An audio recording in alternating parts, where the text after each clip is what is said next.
Hey, this is Perry's Hotter, your friendly neighborhood mangaka in the making a manga review for you today. Not just reviewing Attack on Titan No Regrets Volume 1, but Volume 1 and 2.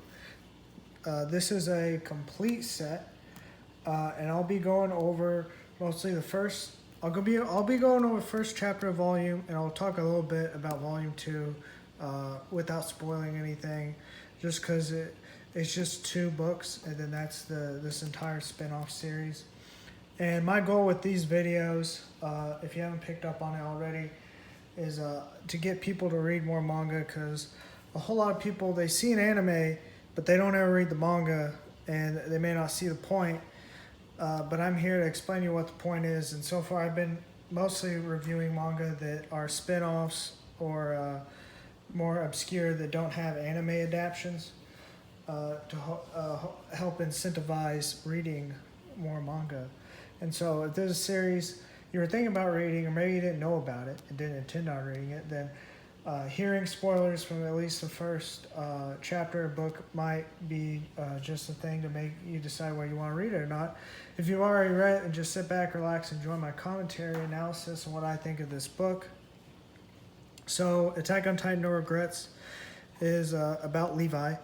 It's even though we're given an origin on Levi, a very messed up origin, and the main continuity of Attack on Titan, this kind of bridges the gap in that origin, basically where he joins the Survey Corps, because we don't really see how he joins the Survey Corps. I don't think we do in the main continuity of Attack on Titan. It bridges that gap in how he meets Erwin Smith. And when I read Volume 1 and I reread it, and I saw there was Volume 2, I bought it and read it and finished it. And at first I thought it was going to be another case with Mob Psycho where Erwin is more of the protagonist. But Erwin's not the protagonist, even though he gets a lot of the limelight in this. Levi is definitely the protagonist. And this is kind of like just fleshing out his origin even more. And I've said before, I don't usually have high expectations for spin-offs because, you know, they're spin-offs. They won't do anything too crazy. And this doesn't do anything too crazy, but it's a good spin-off. I'll just get right into it. So one thing I will say is the art style. It reminds me a lot of that of the Assassin's Creed that I reviewed, and that it's just a good, clean, very basic art style. And yeah, they look like Isayama's characters, but they just follow the character designs, but not really his style. Because if you've read Attack on Titan, you would know that Isayama, the creator of Attack on Titan, has a very sketchy style that really contributes to the grit of the world. And here it's like that's kind of lacking, so you can definitely tell it. You know, that's probably one of my few criticisms is the mangaka he just follows the character designs. You know, see how clean and nice this is, but he doesn't really follow Isayama's style per se. Okay, so it starts out in what's known as the underground, right, as it's shown here, but it's not explained right away. First, what is explained, it's funny, this is another flash forward. We get this guy here, and then we see Levi with these other two people being chased by these other people, and they're all using 3D maneuvering gear. There's a flash forward. It's funny. It's also how it starts out in the Assassin's Creed manga. So I thought that's interesting. There's a number here, 844. I have no idea what this number is. This supposed to be the year or what?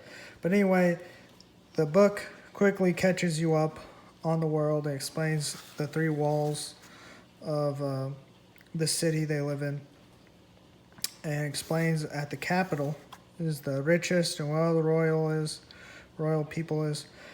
And below the capital is what's known as the underground, and that is where Levi live, and basically it's inhabited by a bunch of criminals. Initially, humanity thought they could live underground, but they abandoned it, and so it only left kind of the worst of the worst underground.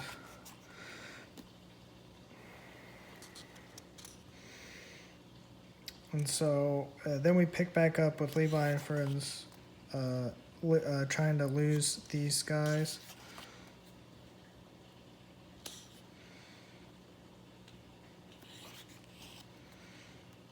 And they think that they're military police from the royal capital until they realize they're actually survey corps, the guys that go out and hunt, go on expeditions outside the walls and kill Titans.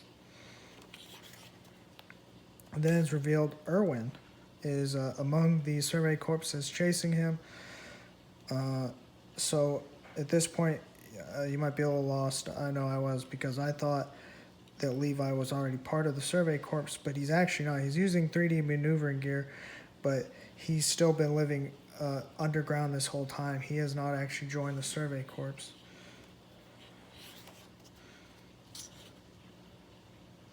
And so all three of them split up, and they try to lose him. And some fancy maneuvering here. And the paneling is fine. It's just adequate. Like, I can tell what happens for the most part. Later on in book 2 with the Titans, it's a little confusing what's happening sometimes. I had to flip back and forth, but it's just adequate.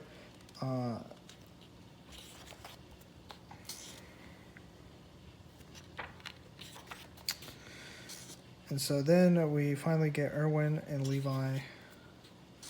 And I'm just going to skip. Basically, Erwin starts questioning him, and then he just cuts a chase, and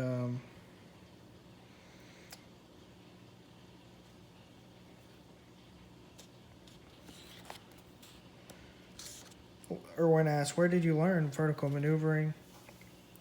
And basically, Erwin wants to recruit Levi and his friends to the survey corps because they have talent, and that's what Erwin wants, you know. If you already know about Erwin's character, he is very much for the cause, dedicating hearts to the cause, and wants to find good people to revolutionize survey corps. And of course, Levi, he doesn't want to, but then his friend convinces him.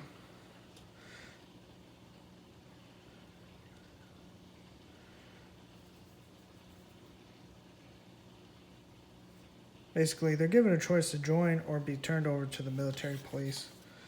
And so Levi, he just basically begrudgingly says, "Very well, I'll join the survey corps." And so it's a very good first chapter. It's honestly mostly action. There's not a whole lot of actual story. And this, unlike the Assassin's Creed spinoff that I reviewed, this feels like an actual manga that's paced and wrote like one, even across the first and second volume. And that's probably the biggest difference. And there's a whole lot more to the premise than what is just in this first chapter. So if you're worried about this being big spoilers, it's not. There's definitely a lot more to it. And there's a lot of other characters. You see Zach Lee and Shadis. When Shadis actually would go outside the walls. And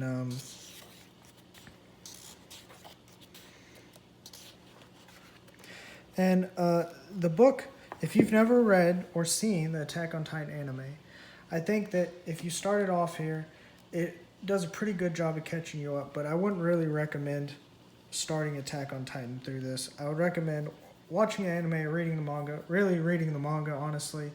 You want to get it in its truest form, read the manga, and then read this, right? But if you've already read the manga or seen the anime, at least up to season 3, I would recommend it. If you've seen up to season 3 of Attack on Titan, then you should read this, because season 3 is when Levi's backstory is explained, and this will just kind of fill in the gaps between basically after Kenny and the survey corps. That's and Kenny, surprisingly, he's not mentioned or anything in this book, even though he's tied to Levi's origin. And honestly, his two friends, I don't remember if they're new or if they were also part of his back when he knew Kenny. But, I think that it works as a very good spinoff because it's made in such a way that even if these events aren't referred in the main continuity, I think that's okay. It doesn't feel cheap or like retconned or added in. And Volume 2 is even better because even after reading Volume 1, there's a whole lot more to the plot than what it lets on. And so there's a whole lot more surprises in store. And it even has, both volumes have a bonus chapter. This one has one bonus chapter. This one has two very short chapters that just kind of explain some of Levi's personality traits, like why he likes tea and why has to do with him cleaning, being a neat freak, and just little fun, interesting stuff like that. And there's, of course, behind the scenes on characters from the creator of this Gunsnark. Isayama, he didn't write this. It was wrote by another guy, just like with the other spin-offs I reviewed. And it's interesting. It says in cooperation with Attack on Titan production committee. I didn't know there was a production committee until I read this. But also, there's also an interview between the writer Gunsnark and Isayama in this. I thought it was very interesting, and I was very pleasantly surprised by it. There's a little interview, and it's good. It's good, like decent couple of pages. And there's some other stuff. There's a message from Gunsnark, and there's a afterword from the artist. And because there's an artist and writer for this, so yeah, honestly, I recommend it if you've already seen or read Attack on Titan. If you've seen Attack on Titan after season 3 or read up until after Levi's story in the manga, then you should read this. You'll really love it. Anyway, that's the review. If you enjoyed my review, leave me a comment of why and what other series you'd like me to review. If you want to see future reviews, be sure to subscribe and hit the notification bell as well, so you'll be notified when I upload next review every week. I've been uploading this at least once a week. I tried to aim for a certain day, but I haven't really been able to upload once on that day, but I have been able to upload at least once a week. So you can at least expect another manga review sometime next week. I also have my own manga that I'm working on, hence why I introduced myself as Mangaka in the Making, a manga called Cold-Blooded about Rembrandt Snar, who misses his father, and while holding out hope after his father's disappearance 5 years ago, he discovers latent reptilian abilities brought out by a shadowy figure determined to end his life. Cold-Blooded is available to read on Webtoon and Tapastic and some other sites as well. Links are in the description for them all. And if you like what you read and can't wait to read more, for $3 per paid post on my Patreon, you can read a chapter ahead every time a free chapter comes out on Webtoon, Tapastic, or the other sites. So if you ain't read a manga yet, what are you waiting for? Go read Attack on Titan, no regrets, right now. Not before reading or watching Attack on Titan.